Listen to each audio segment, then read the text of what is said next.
One of the many awesome aspects of working in voiceover is it's absolutely an international business.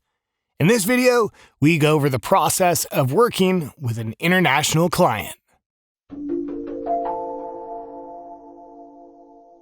With a Korean business to be aired exclusively in Canada, with a U.S. California voiceover, this is what you get. How do you describe an exclamation point? A thrill, or something your eyes just can't believe? In Korean, that word is wa, and it's like wow, but more. Wa is the feeling you get on an adventure in the mountains. It's the roar of a crowd when the goal light flicks on, or seeing something you've never seen before. At Hyundai, wa is all we do. We make wa. I work with a lot of international clients. I think at this point, I've kind of lost track with how many different countries I actually do work with. What I need is that map. You know how you put like the little pins on the different areas and the different countries that you've worked with? That'd probably be a good idea at this point. But anyways, I work with international clients all the time and I really enjoy it. Other than the possibility of a language barrier, there never seems to be an issue. And most of the time I find it, it's just exciting. It's kind of neat. I really enjoy. If I could do a live directed session with an international client, I'm pretty excited because it's neat to speak with somebody from another country and see what's going on. What specifically are they looking for? They're always looking for something a little bit different. And, I mentioned language barrier being a possible aspect to be concerned about, but it never really seems to be that big of a deal. It seems that English is so prevalent around the world that I can get by and pretty much talk to any client. And thankfully, many clients are looking for not just an English voiceover, they're looking for a native English voiceover. So that's where I come in.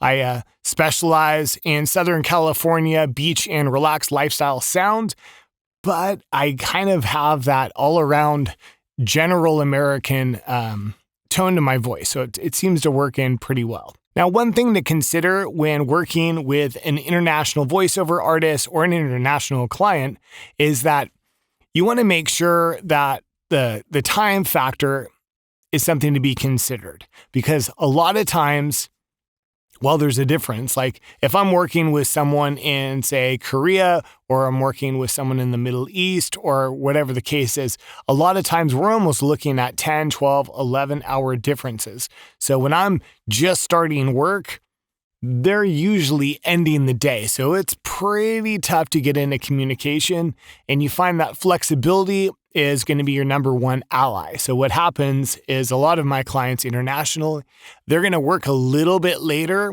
and I'm going to work a little bit earlier. So I tend to get up, I start my business day around 5 in the morning, maybe not so much in the studio, but I'm definitely getting on communication with clients because I want to catch them at the end of their day and I don't want them to have to stay late for me. And I don't mind getting up a little bit earlier to help them out. So that is definitely something to be considered when working with an international client. Another important thing to be considered with working with an international voiceover artist or international client is script writing. Unless the script writer speaks native English, a lot of times these scripts are going to have a few grammar errors or mistakes in it. So that's going to be your decision as the client. Do you want to pay someone like me to do the proofreading, or do you want to pay somebody else to do the proofreading?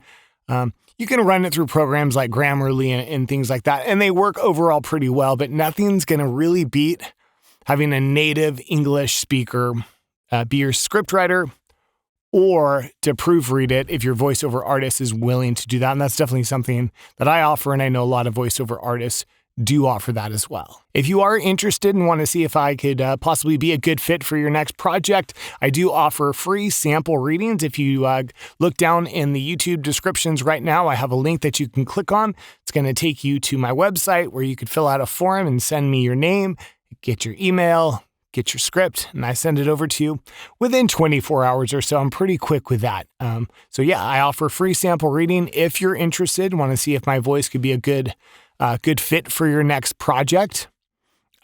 But no matter what, when you are creating a project, there are some fundamentals that you need to consider. There's 5 fundamentals that I would say are essential to starting the project off the right way. You want to get the right foot started in the correct way. Is that how the saying goes? It's something like that.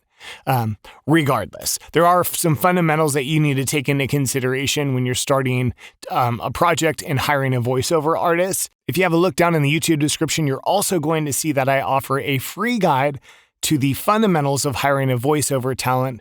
Super important, super vital that you get these fundamentals correct just from the jump. You want to get started on the right foot in this video in your project. You want to make sure it is perfect. So those are a couple tips, couple suggestions on working with international clients. Couple things to be considered when doing that. I appreciate you checking out the video, and I hope to see you next time. Thanks.